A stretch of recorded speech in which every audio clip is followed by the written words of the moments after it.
Essa carta de Paulo aos Coríntios, que nós vamos refletir sobre ela hoje, ela foi escrita porque quando Paulo escreveu a primeira carta, ele foi muito duro com os irmãos de Corinto. E aí, Timóteo escreveu para ele uma carta explicando que os irmãos de Coríntios tinham recebido bem a correção, as exortações e as instruções que Paulo tinha dado na primeira carta.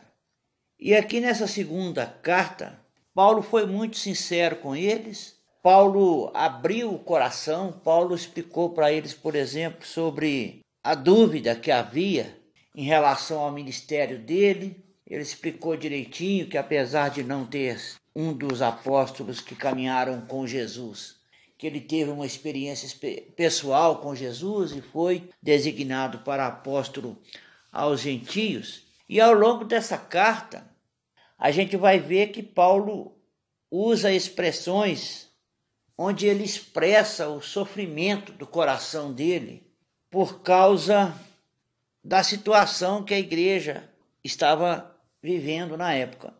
E aí ele fala muito aqui sobre aflições, sobre angústia, fala que ele chegou a ser apedrejado por causa do evangelho, fala dos jejuns, dos açoites que ele sofreu, fala sobre fraqueza, fome, choro, fala sobre as perseguições que ele sofreu. E ao longo da carta, a gente vai encontrar alguns versículos que são marcantes na vida cristã, como quando ele vai falar sobre a oferta, ele fala no capítulo 9, no versículo 7, ele fala o seguinte: cada um contribua segundo propôs no seu coração, não com tristeza ou por necessidade, porque Deus ama ao que dá com alegria. No versículo 6 ele diz: o que semeia pouco, pouco também se fará. E o que semeia em abundância se fará. E ele fala para não contribuir com avareza, e aí leva a gente a refletir sobre a necessidade de ofertar com amor e sem fazer barganha com Deus, sem fazer troca, sem fazer pressão em Deus, igual muitas pessoas falam: Senhor, eu estou pagando aqui o meu dízimo, eu estou dando a minha oferta, e eu quero receber de volta 30, 60 e 100 por um. Com Deus não funciona assim. Com Deus funciona na base do amor, na base da liberalidade. Então Deus ama, é aquele que dá com alegria. No capítulo 12, a gente tem uma informação de Paulo que ele foi arrebatado. Ele não sabe se foi no corpo ou se foi fora do corpo, só Deus é que sabe. Mas ele foi arrebatado até o terceiro céu, onde Deus mostrou para ele coisas profundas, que algumas ele não poderia nem revelar. Foi uma experiência pessoal dele com Deus, e por causa dessa experiência, para ele não ficar orgulhoso daquilo, falando que eu sou tal, né? Aí Deus colocou um espinho na carne dele. Não se sabe com certeza qual que é esse espinho, mas era um espinho para poder fazer com que ele não ficasse orgulhoso por causa daquela experiência que ele teve.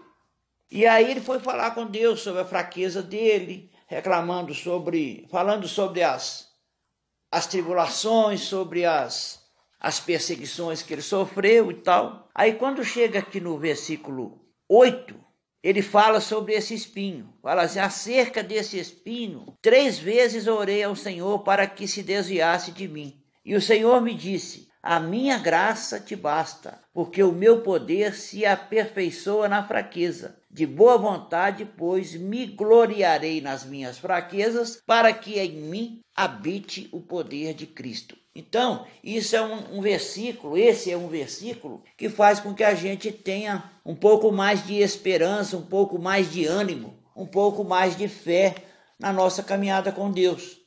As circunstâncias não determinam como que é a nossa caminhada. Os governos, as pessoas não determinam. Nós dependemos da graça de Deus e a graça de Deus nos basta. Tem um outro versículo aqui no capítulo 2, o versículo 15, que fala o seguinte: porque para Deus somos o bom perfume de Cristo nos que se salvam e nos que se perdem. Aí ele está falando sobre o ministério da nova aliança, que a gente é responsável por refletir Jesus através da nossa vida.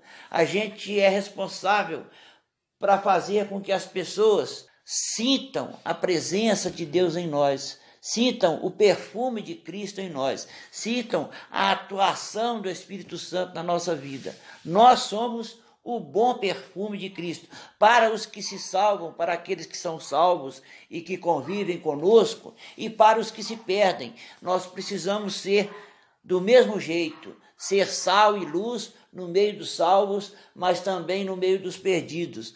Ser o tempero de Jesus, ser o perfume de Cristo, não importa quais as pessoas ou qual o ambiente ou qual o local que a gente esteja. Nós temos que ser sempre o bom perfume de Cristo. E eu quero ler mais um versículo que está no capítulo 5. Nós vamos ler do versículo 18 ao 21. Tudo isto provém de Deus, que nos reconciliou consigo mesmo por Jesus Cristo e nos deu o ministério da reconciliação. Isto é, Deus estava em Cristo reconciliando consigo o mundo, não lhes imputando seus pecados, e pôs em nós a palavra da reconciliação. De sorte que somos embaixadores da parte de Cristo, como se Deus por nós rogasse. Rogamos-vos, pois, da parte de Cristo, que vos reconcilieis com Deus. Aquele que não conheceu o pecado, Deus o fez pecado por nós, para que nele fôssemos feitos justiça de Deus. Aqui ele fala das motivações do ministério dele, fala da necessidade da gente ser grato a Deus, porque Jesus não conheceu o pecado, Jesus nunca pecou.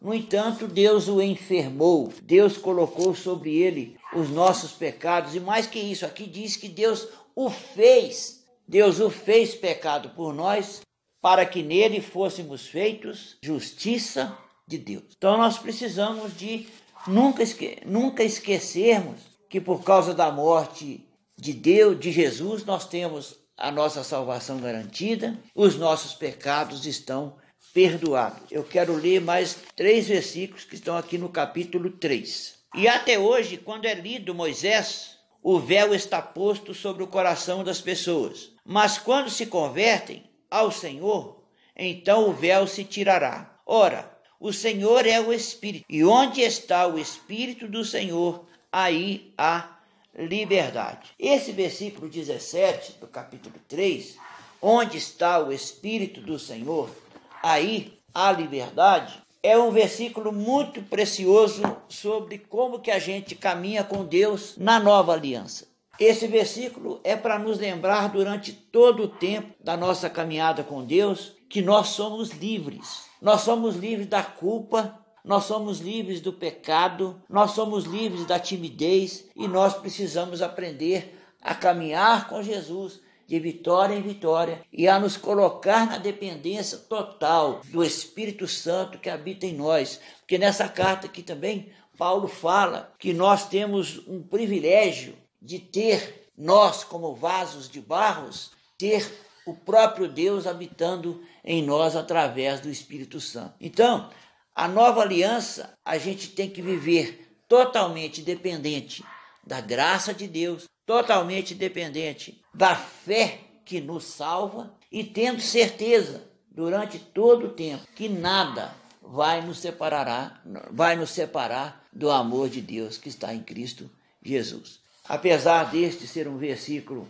que está na carta aos Romanos, ele também cabe muito bem nessa reflexão sobre a carta de Paulo aos Coríntios, a segunda carta. Então, nessa segunda carta aos Coríntios, Paulo abriu o coração. Paulo deu instruções sobre oferta, sobre comportamento na igreja, sobre relacionamento entre os irmãos uns com os outros, sobre relacionamento com as autoridades. E quanto mais a gente estuda as cartas de Paulo, mais a gente aprende sobre caminhar com Deus em segurança, em fé e em liberdade, com a certeza de que aquele que começou em nós a boa obra há de concluí-la até o dia de nosso Senhor Jesus Cristo. Que Deus abençoe essa palavra no nosso coração. Amém?